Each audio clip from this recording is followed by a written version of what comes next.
Goeiedag, ek is Mervin Mashapa. Ek werk 31 jaar by BKB en ek is 'n lynbestuurder by verskeping afdeling. Ek is getroud, ek het 2 kinders. Die een leer nou hy's op varsity en die ander is nog op laerskool.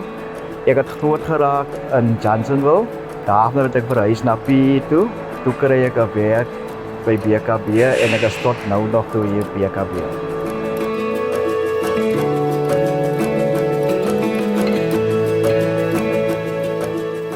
Die dag toe ek in BKB in diens geneem is, was ek deel uitgemaak van die uitreisspan en daarna was ek bevorder na 'n merker toe en van die merker af is ek bevorder na 'n klerk toe en van die klerk af is ek bevorder na 'n lynbestuurder.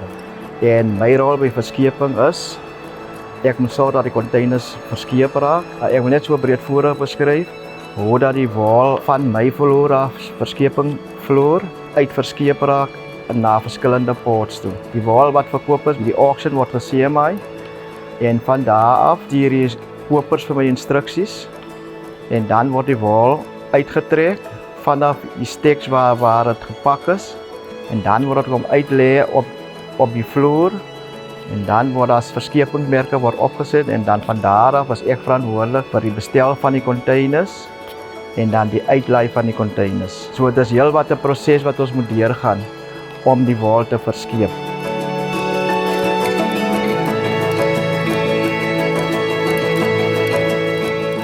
Dit is vir my lekker om by BKB te werk. Ek werk al meer as 31 jaar hierso. Ek voel trots op die company. So die vriende wat ek hier het, dit is die vriende wat my altyd bygestaan het van ek by die company begin het. Ek vorm deel uit van die familie van BKB. Ek sien BKB maatskappy as 'n groei en vir my as Mervin is daar 'n toekoms vorentoe.